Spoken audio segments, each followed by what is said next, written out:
My mother-in-law announced my miscarriage to 30 guests at dinner to get sympathy, so I announced her 7-year affair with a church deacon at her anniversary party.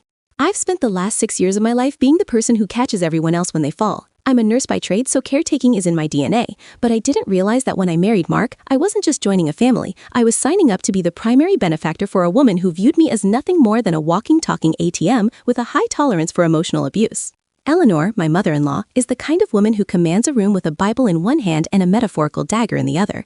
She is the grand matriarch of the First Baptist Church of Grace, a woman whose pearls are as white as her supposed soul and whose judgment is as sharp as her ironed linens. To the world, she's a grieving widow who lost her husband too young and dedicated her life to charity. To me, she was a parasite. When Mark and I first got married, Eleanor claimed her late husband had left her with mountainous debts and a mortgage she couldn't manage on a teacher's pension. I felt for her, I really did. My own mother passed away when I was young, and I wanted so badly to have a maternal figure in my life. I convinced Mark, who was always a peace at any cost kind of man, that we should help her. For 5 years, we paid $1,800 every single month toward her mortgage and her medical expenses. She claimed she had a rare heart condition that required expensive, non-covered holistic treatments and specialized supplements. I worked double shifts at the hospital, picking up every holiday and weekend I could, just to make sure Eleanor didn't lose her home. I wore shoes with holes in the soles. I didn't buy new clothes for 3 years. Meanwhile, Eleanor was always dressed in the finest Sunday suits, her hair perfectly coiffed, her skin glowing from the expensive treatments I was funding. She would look at my tired eyes and my scrub-clad reflection and sigh,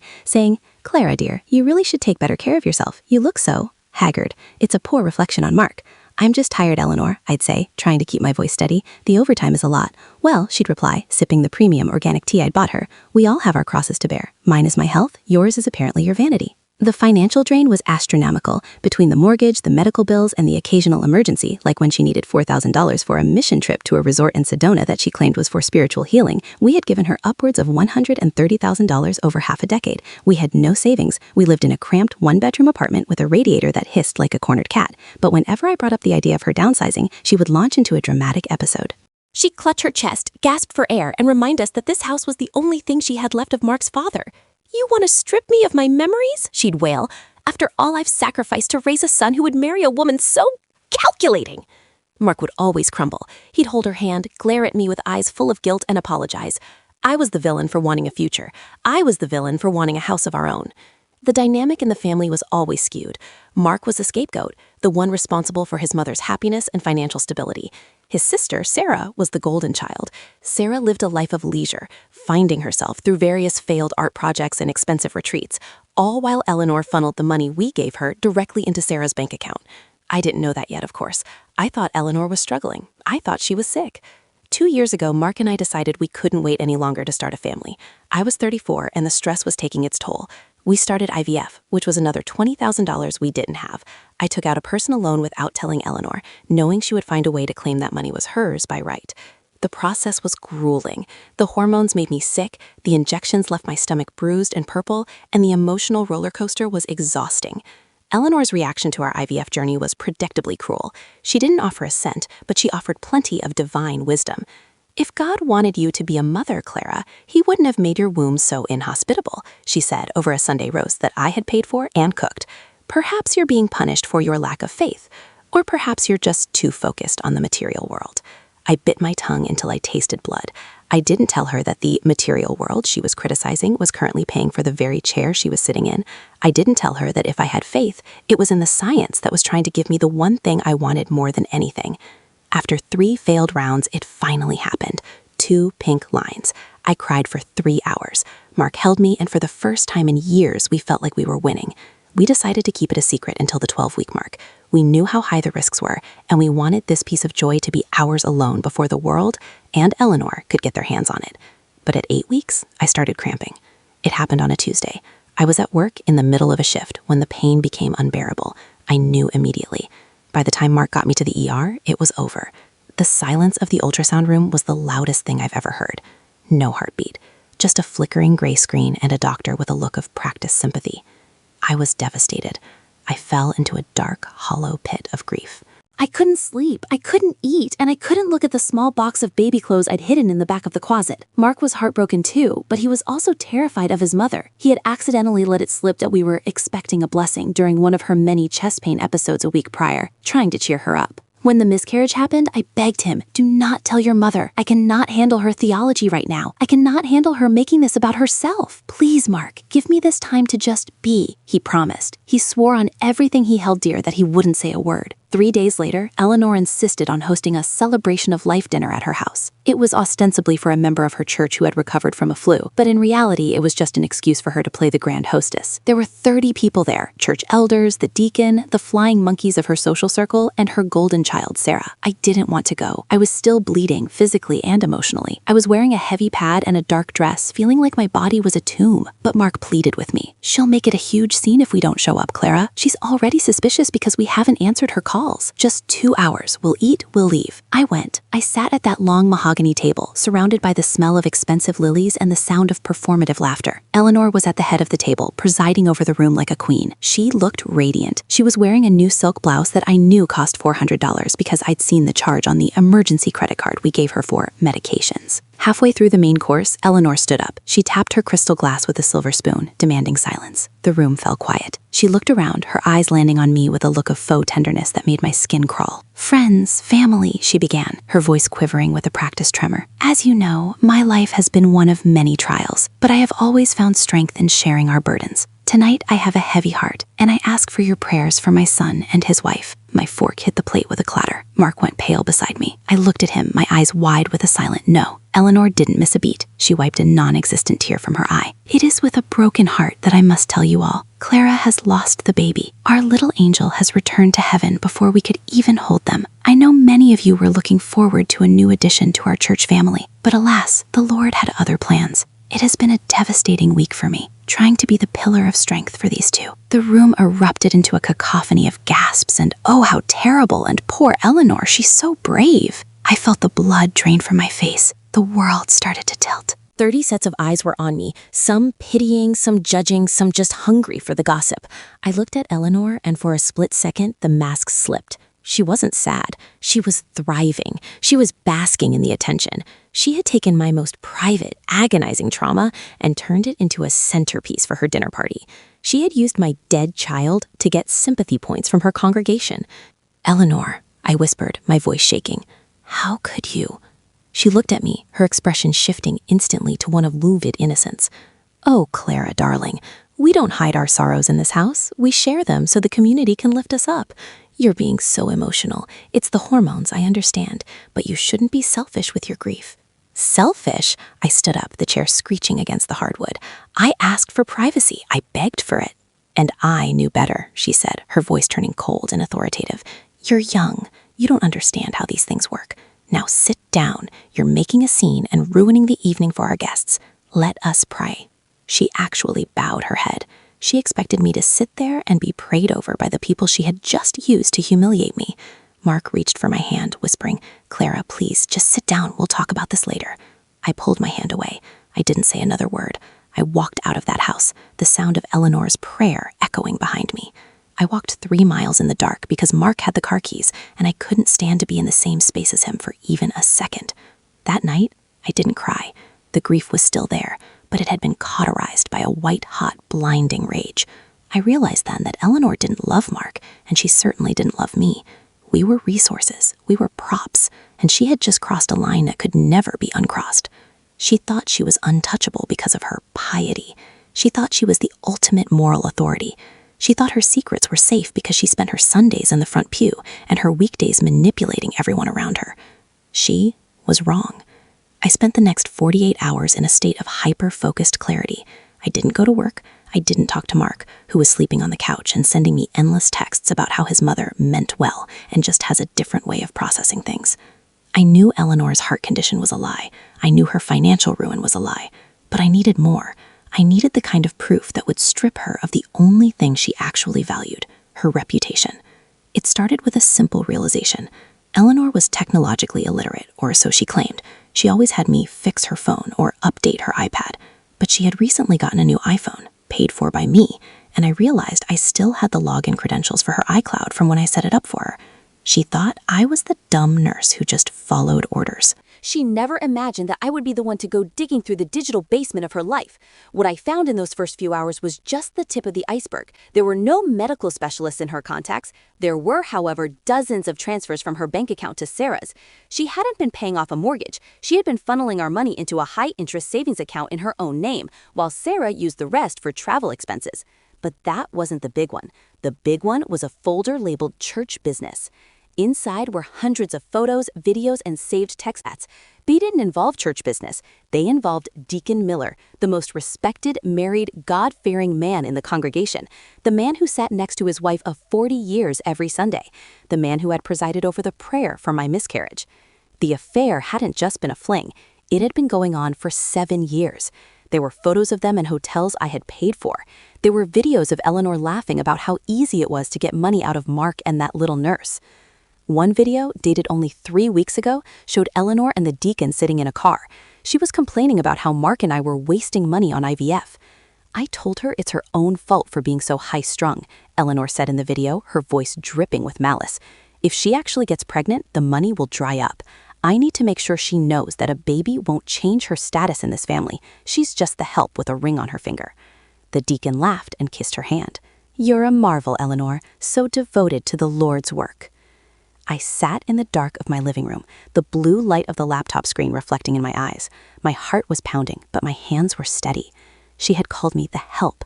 She had mocked my infertility. She had used the money I earned by cleaning up vomit and blood in the ICU to fund her trysts with a married man.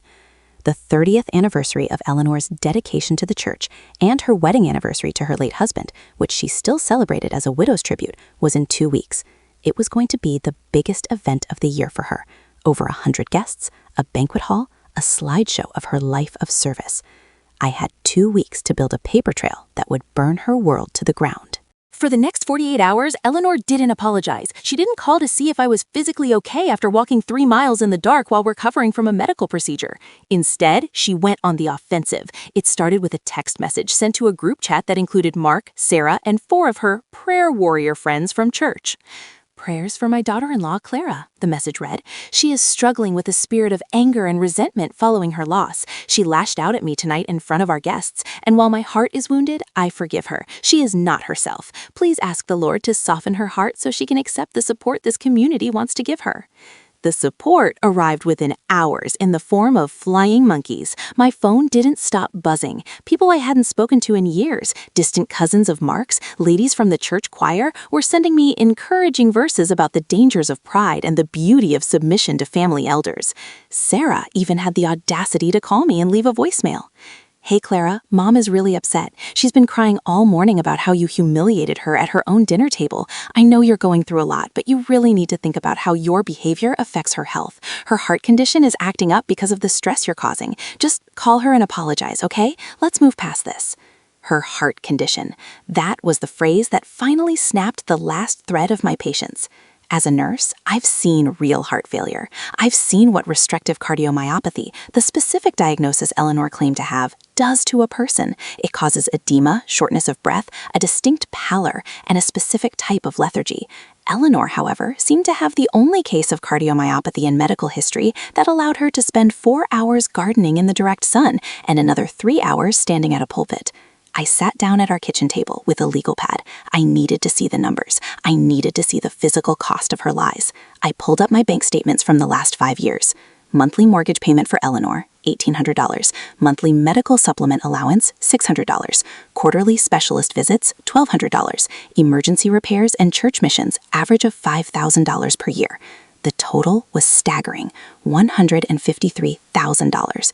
That was the amount of money Mark and I had funneled into Eleanor's life. It was the house we didn't own. It was the retirement fund we hadn't started.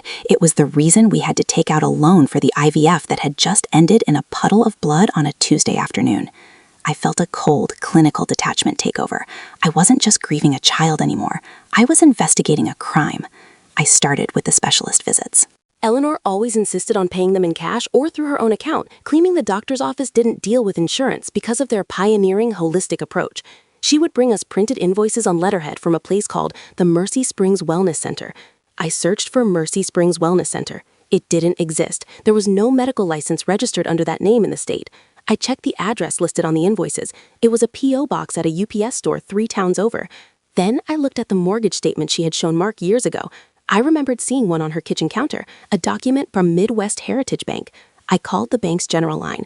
"I'm calling to verify the payoff status of a property for an estate planning matter," I said, using my most professional "I work at a hospital" voice. I gave them Eleanor's address. "I'm sorry, ma'am," the representative said. "That property doesn't have a mortgage with us. It was paid in full in 2012. 2 years before Mark and I even met.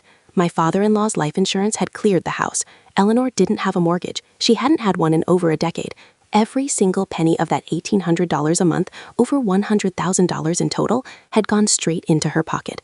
I felt a surge of nausea. She hadn't just been helped, she had been embezzling from her own son's future, while he worked 60-hour weeks as a high school teacher, and I worked double shifts in the ICU. But the absurdity reached its peak on Thursday. I was at the grocery store trying to find something easy to eat when I saw a post on the First Baptist Church of Gray's Facebook page. It was a photo of Eleanor. She was sitting in her armchair, a crochet blanket over her knees, looking pale and fragile. The caption read, "A beloved sister Eleanor is facing a couple tragedy. Not only has she lost her first grandchild, but the medical costs for her ongoing heart battle have become overwhelming during this time of family mourning. We are raising $10,000 for the Eleanor's Heart and Healing Fund. Give what you can to help this woman who has given so much to us." There was a link to a GoFundMe. It had already raised $4,200. People were leaving comments like, "Clara and Mark are so lucky to have a mother who carries their burdens, and Eleanor is a saint among us." She was using my miscarriage as a marketing tool to crowd out a heart condition that didn't exist, to pay for a house that was already paid off. I didn't call Mark. I knew what he would do. He would try to mediate. He would tell me she's confused or that the money is going to a good cause anyway. He was still under the spell of 28 years of psychological conditioning. He couldn't see the monster because he had been trained to see a martyr.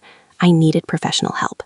I used the last $2,000 I had in my personal savings, money I had set aside for the baby's nursery, and I hired a private investigator named Elias. He was a retired cop with a face like a crumpled paper bag and a reputation for being ruthless.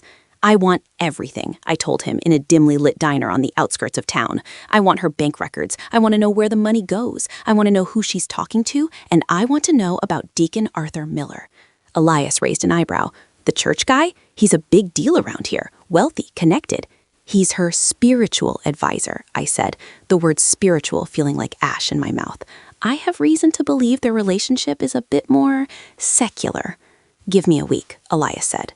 While Elias did the heavy lifting, the escalation from Eleanor's side didn't stop. She decided that my silence was a sign that I was being influenced by dark spirits. On Friday afternoon, while I was at the hospital, I got a notification from my Ring doorbell. It was Eleanor. She wasn't alone. She had Sarah with her and 2 other women from the church. They were carrying sage, Bibles, and what looked like a bottle of anointing oil. I watched through the camera as Eleanor pulled out her spare key, the one she was only supposed to use for emergencies. "She's not here," I heard Sarah say. "All the better," Eleanor replied. Her voice wasn't the frail, trembling whisper she used in public. It was sharp, cold, and efficient. "We need to clear this place out. All that medical equipment, the hormones, the science she was using to try and play God. That's why the baby died. It was an affront. We need to find those IVF medications and get them out of this house before they poison Mark's spirit any further." I watched in horror as they entered my home. I was 3 miles away, stuck in a sterile break room, watching my mother-in-law stage a spiritual raid on my apartment. I saw them through the indoor cameras I'd installed when we were worried about a string of local break-ins. They went straight for the kitchen. Eleanor found the refrigerated medications, thousands of dollars worth of hormones that I still needed to return or dispose of properly. She dumped them into a trash bag. Then they went to the bedroom. They went into the closet. Eleanor pulled out the small box I had hidden, the one with the tiny yellow onesie and the ultrasound photo from the 6-week scan. "This is the source of the idolatry," Eleanor said, holding the ultrasound photo. She worshipped the image instead of the creator. This is why she was humbled. She didn't just put it in the bag. She tore the ultrasound photo in half. I felt a scream built in my chest that I couldn't let out. I was at work. I had patience. I had to stay professional, but my hands were shaking so hard I had to put my phone down. "Should we tell Mark?" asked Sarah. "Mark doesn't need to know the details," Eleanor said, tossing the torn photo into the trash bag. "We'll just tell him tidied up to help them move on. He'll be grateful. He always is." They left 20 minutes later, having purged my home of my belongings and my grief. When I got home that night, the apartment felt violated.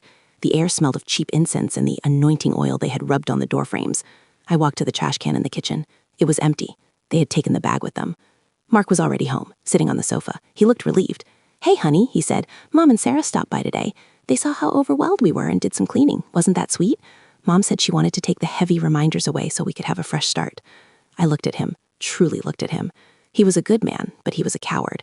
He was a man who had been so thoroughly broken by his mother's love that he couldn't recognize a home invasion when it was framed as a favor. "They stole my medication, Mark," I said, my voice dangerously low, "and they tore up the only photo I had of our child." Mark flinched. "I'm sure she didn't mean to tear it, Clara. It was probably an accident.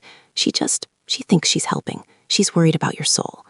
"My soul?" I laughed. It was a jagged, ugly sound. "She's worried about her bank account. She's worried that if I'm not distracted by a baby, I'll start asking where our $1,800 a month is actually going." "Don't start with the money again," Mark sighed, rubbing his face. "She's a sick, elderly widow. Can we just have one night of peace?" "Peace is over, Mark. You need to choose. Right now. You can either call the police and report the theft of those medications, or you can go stay at your mother's house. Because I am done." Mark looked at me like I was a stranger. "You'd really call the cops on my mother over some medicine?" "That medicine cost 4 months of my salary. That medicine was our chance. And she threw it away like trash." Mark didn't call the police. He did exactly what I expected him to do. He packed a bag, told me I was unstable and lacking grace, and he went to the one place where he always felt safe, the house I was paying for. The moment the door closed behind him, the silence of the apartment felt like a weapon. I sat on the floor of the empty nursery and waited for my phone to ring. It was Elias. "You're not going to believe this," he said. I followed the money. "Your mother-in-law isn't just a liar. She's a professional. That mortgage money? She's been using it to fund a series of real estate investments in Sarah's name. Your sister-in-law owns a condo in the city that you've essentially paid for." "And the deacon?" I asked. "That's where it gets interesting. Arthur Miller isn't just her boyfriend. He's her partner in the fundraising.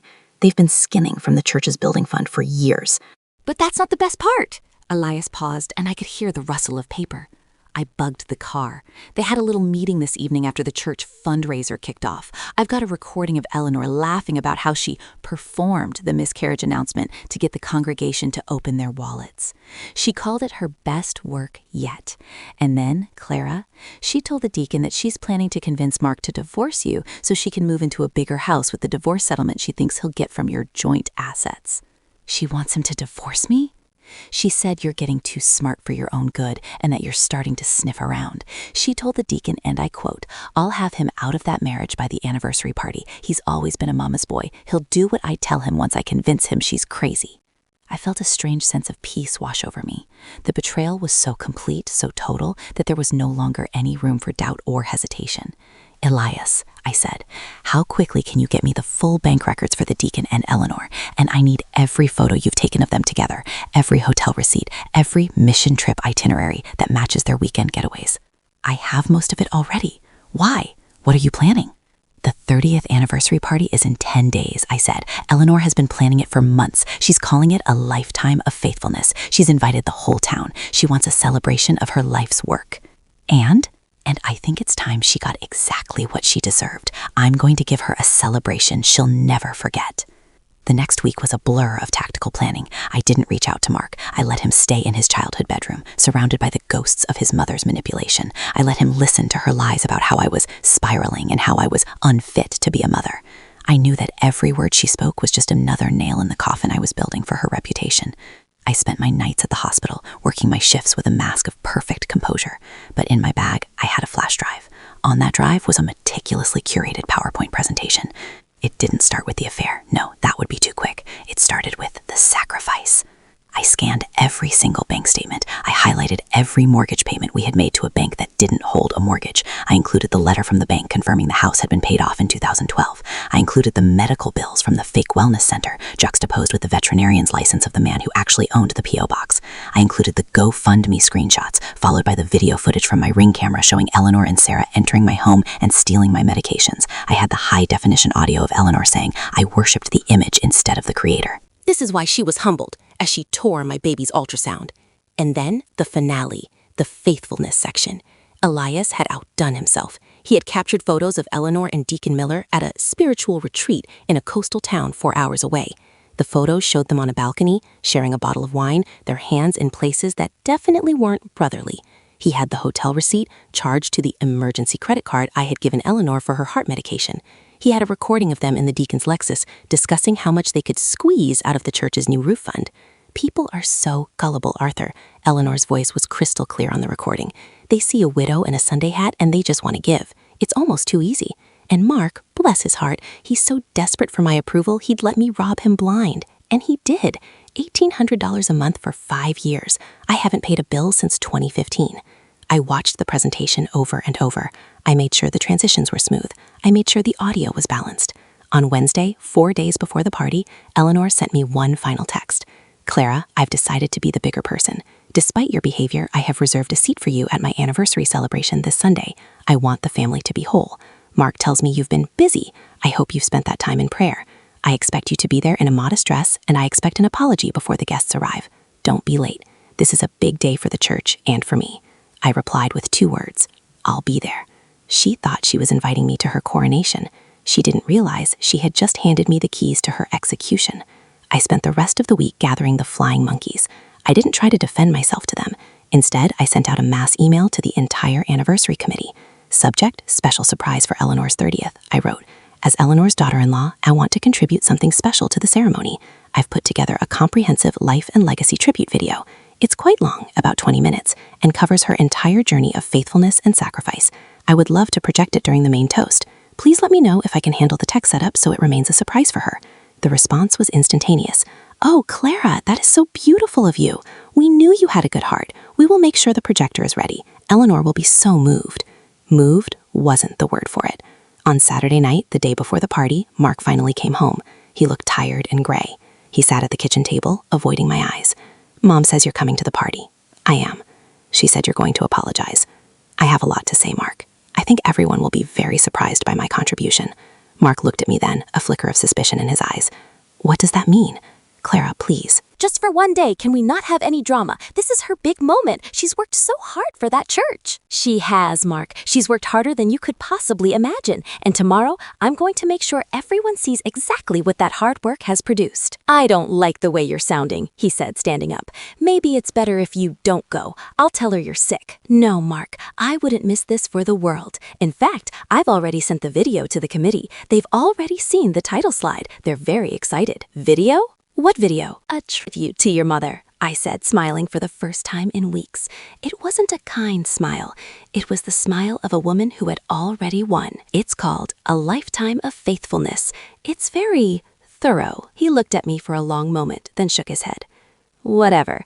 Just wear something nice. Don't embarrass me. Oh, Mark, I whispered as he walked toward the bedroom.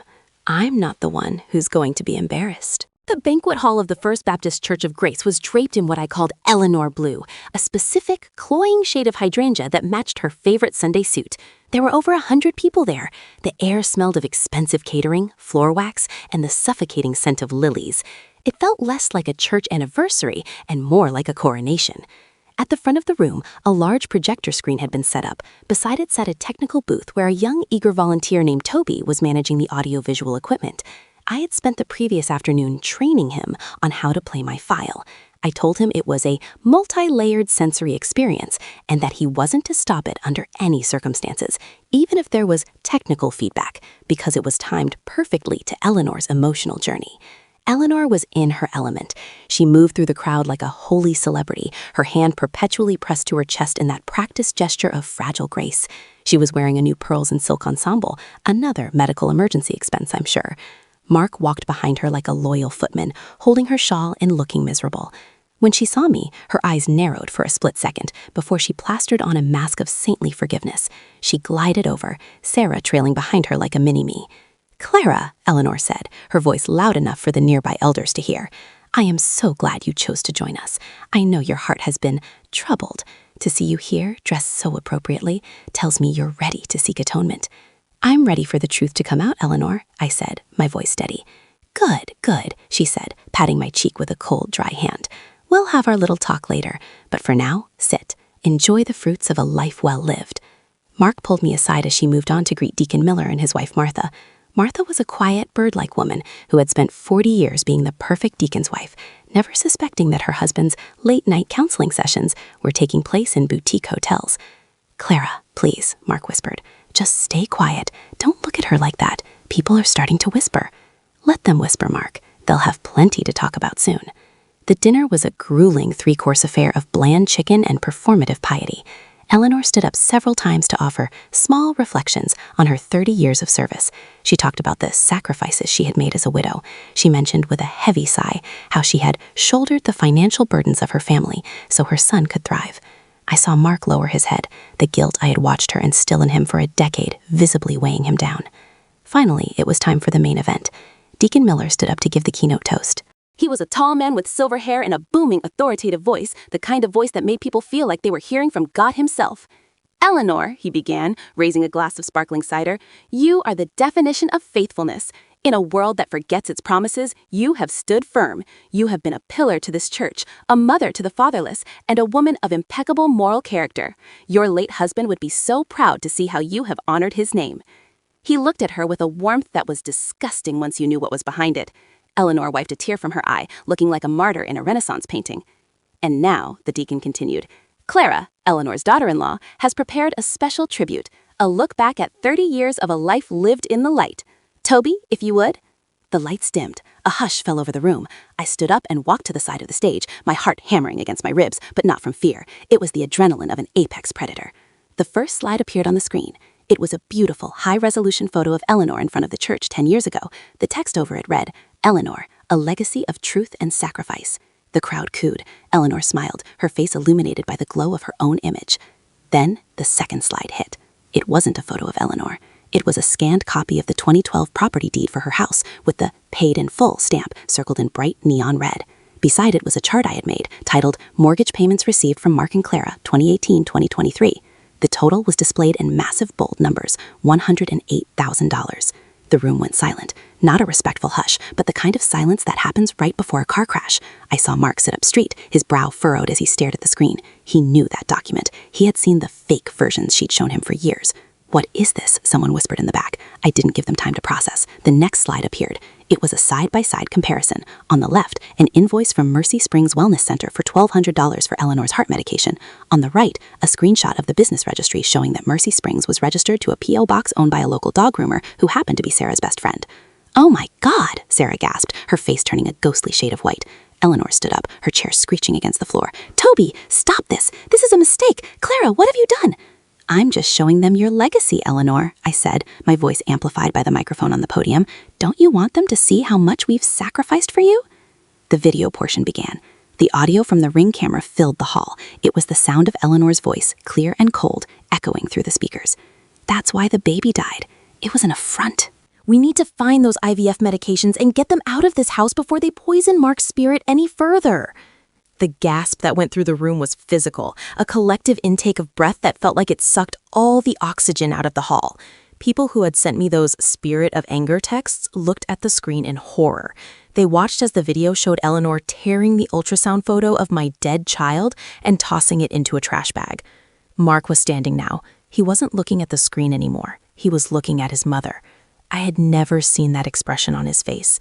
It was the look of a man watching his entire reality dissolve into ash. "Mom," he choked out. "It's a lie," Eleanor shrieked. She looked around the room, her eyes wild. "She's a nurse. She's used those AI things to fake this. It's a demonic attack." "Is this a demonic attack, Eleanor?" I asked, clicking the remote. The screen changed again. This time, it was the faithfulness section. A series of high-definition photographs filled the screen. Eleanor and Deacon Miller. The first was them at this spiritual retreat, sitting on a balcony in their bathrobes, laughing as they shared a bottle of wine. The second was them entering a Hilton hotel 3 towns over, their arms linked. The third was a screenshot of a text message from Eleanor to the deacon.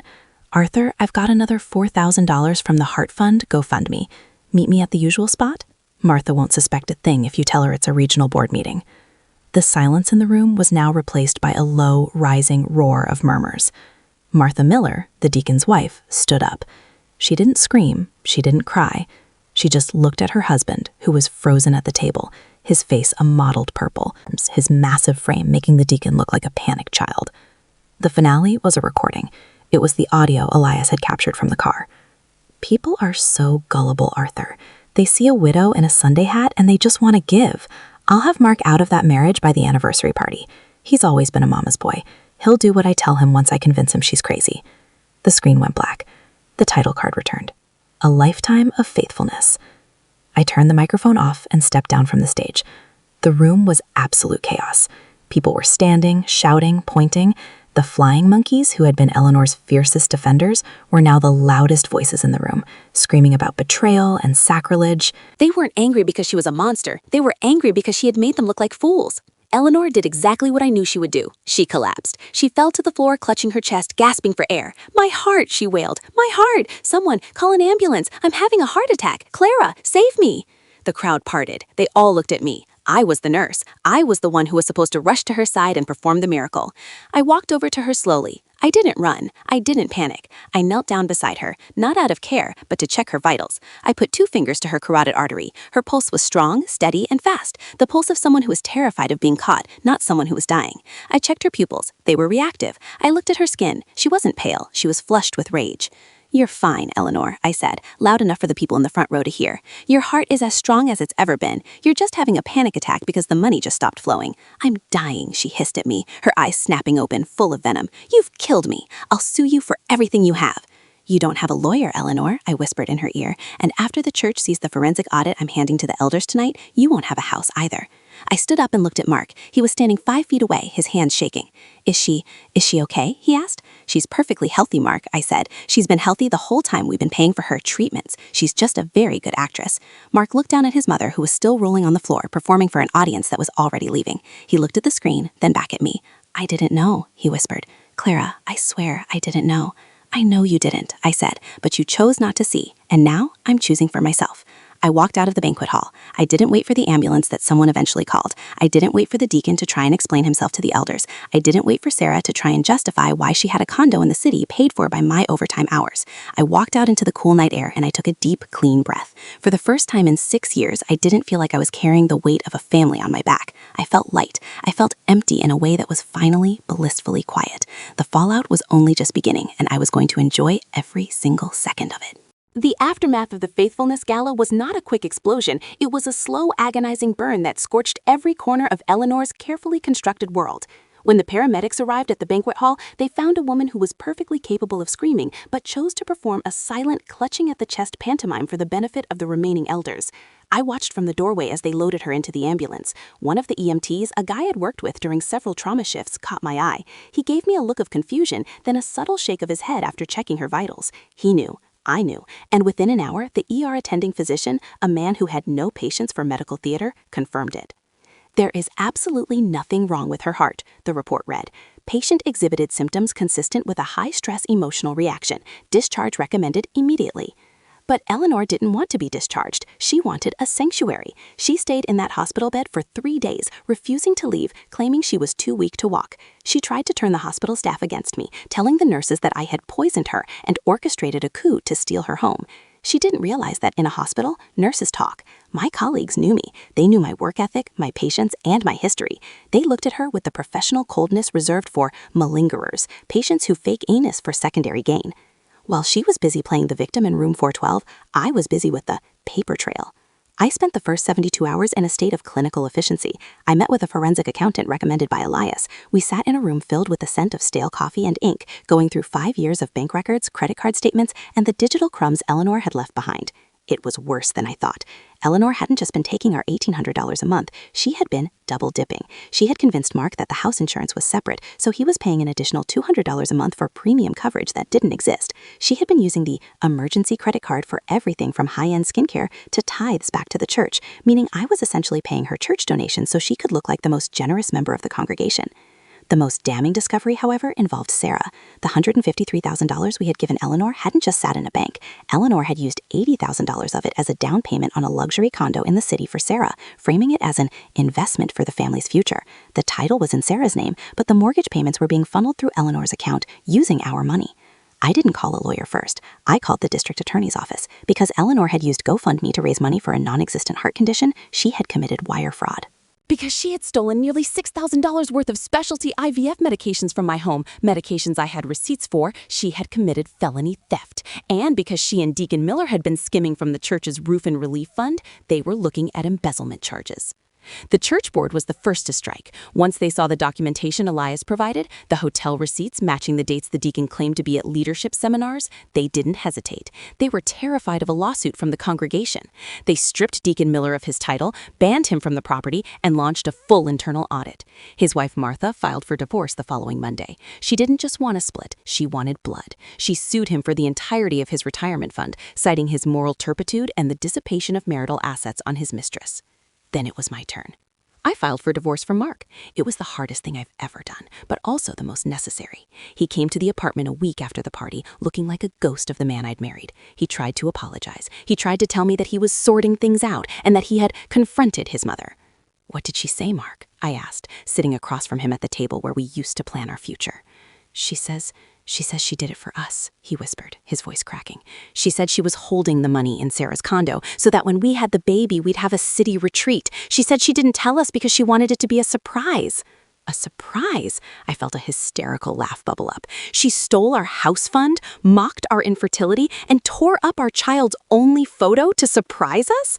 Mark, she's a sociopath, and you're still trying to find the logic in her lies. "She's my mother, Clara. What do you want me to do? Throw her on the street?" "No," I said, sliding the divorce papers across the table. "I want you to be with her. Since you love her more than you loved our family, you can go live in that house I paid for, but you're gonna have to pay me back every single cent."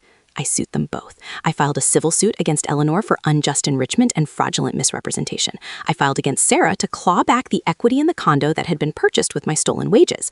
The legal proceedings were a masterclass in narcissistic delusion. During the first deposition, Eleanor showed up in a wheelchair she didn't need, wearing an oversized wooden cross and a veil, as if she were mourning her own innocence. "I am a woman of God," she shrieked when my lawyer presented the hotel photos. "These photos are doctored. This is a digital lynching. Clara is a Jezebel who couldn't provide my son with an heir, so she's trying to strip me of my dignity." My lawyer, a shark of a woman named Elena, didn't blink. "Mrs. Miller, we have the IP address from the computer that created the fake Mercy Springs invoices. It matches your home router. We also have the testimony from the dog groomer, who admitted you paid her $500 to use her P.O. box address. Would you like to revise your statement?" Eleanor turned to Mark, who was sitting in the corner of the room. "Mark, tell them how I've suffered." Mark didn't look up. He was staring at a copy of the GoFundMe page, the one where she had used my miscarriage to buy a $2,000 designer handbag the very next day. The silence in that room was the final nail in her coffin. The justice was total. The DA offered Eleanor a plea deal to avoid jail time, given her age and lack of prior record, but it came at a massive cost. She had to pay full restitution to the church and to the victims of her GoFundMe scam. To do that, she had to sell the house, the sacred family home she had used to manipulate Mark for a decade. Every cent of the equity went into a trust to pay back the people she had defrauded. As for the $153,000 she owed me, the court granted me a judgment that allowed me to force the sale of Sarah's condo.